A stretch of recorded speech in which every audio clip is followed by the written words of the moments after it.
Welcome back. We're starting the newspaper reviews with The Nation. Major headline, Obasa, I remain Lagos Speaker. Lawmakers reject return. Lagos APC promises quick resolution. CP explains police action. Telecom tariff hike necessary to save jobs and sustain economy. Federal government to clear pension backlog in 3 months.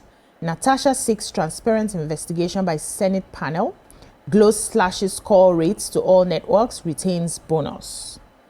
Disco's failure to invest drawback to electricity supply, says Minister. Federal States Council's share, 1.7 trillion January allocation. Hold on, FCC PC tells multi-choice. What stories do we have in The Nation? Can you miss the major headline? I didn't. Yesterday we saw drama, action film happened for Laha, that's the Lagos House of Assembly complex yesterday. And the former, how do we now put it? Because he said they never remove him. So the former speaker is the former speaker. There's a new speaker.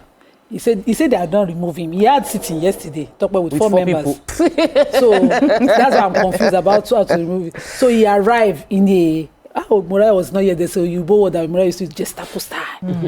Only him, full platoon, follow him to the House of Assembly yesterday, and everywhere was. That's the point, because just funnily yesterday the Commissioner for Police for Lagos said they were doing recalling and reviewing of all the police officers. Funnily, they reviewed the one of the speaker that we know.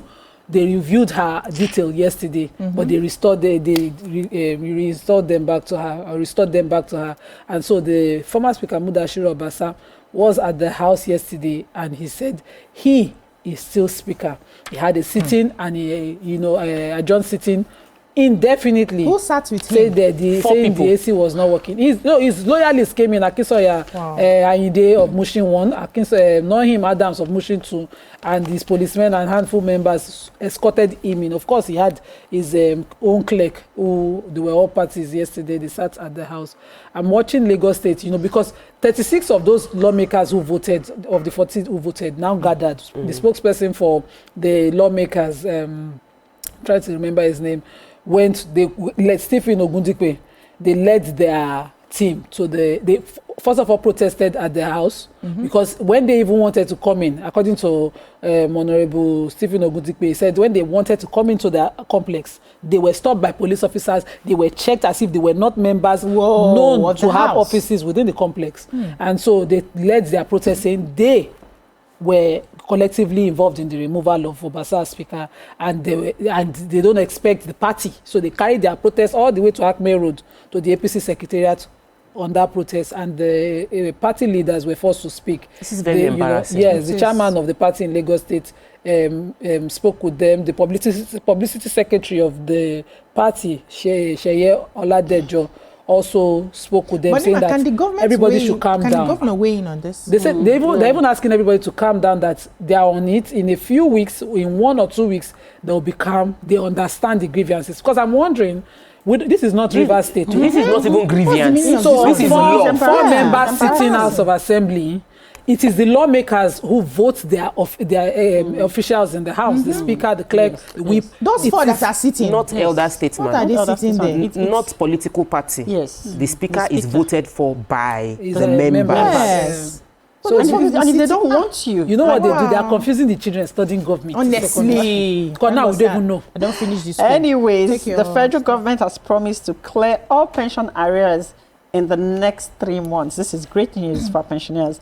They will effectively accomplish this tax. For them to effectively accomplish this tax, the government said that it has approved 758 billion naira bond to settle all outstanding pension liabilities under the contributory pension scheme.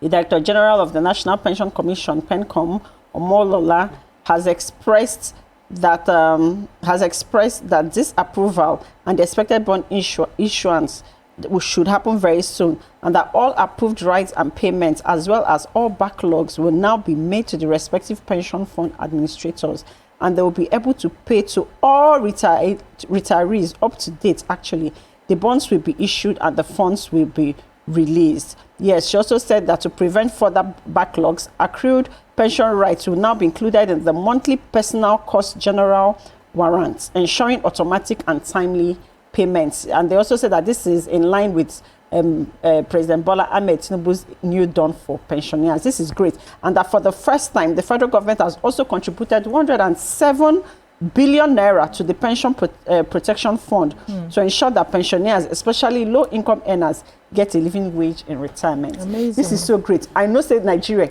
make it not just be so talk. Make it be talk and do. Action. Talk and action. Thank you. So I have a story here, a 50% telecom tariff hike issue. So the Minister of Communications and Digital Economy, Dr. Bosun Tijani, said yesterday that 50% telecom tariff hike was necessary to save job losses from companies' collapse. He explained that the government carefully considered the decision given the critical role the telecom sector plays in the economy. The minister noted that the sector, including its entire value chain, employs nearly 500,000 Nigerians, making it a significant contributor to national development. So he spoke with reporters, and he said that if we choose not to allow the increase in tariff, we will be at risk of losing jobs, as some of these companies could pack up, and when you weigh that, it's not the best thing for the economy. So he also said that the tariff increase request has been pending before the current administration, but that President Bola Ahmed Tinubu insisted on a thorough evaluation first.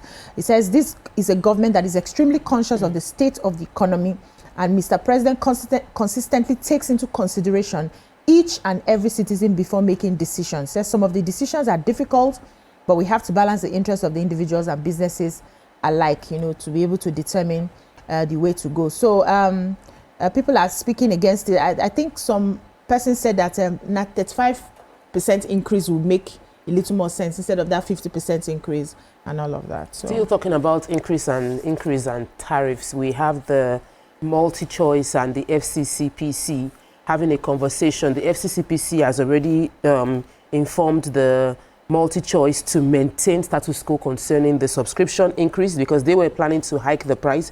There's supposed to be an investigative hearing that will take place on the 6th of March, and they said they should pause the implementation of the increase in price till the 6th of March, that when they have that investigative hearing and the conversation takes place, the existing price structure is maintained till then they can then have a conversation going forward. This was given by the Director of Corporation yesterday in Abuja. His name is It's the Director of Corporation, Director of Corporate Affairs, yes, of FCCPC. And I love that just excited about the fact that there's a stay on the execution pending the investigation of a neutral body who is supposed to protect the consumer. So we're waiting to see what will happen on the 6th of March. Okay, we'll take a breather here. When we come back, the newspaper reviews continue. Stay with us.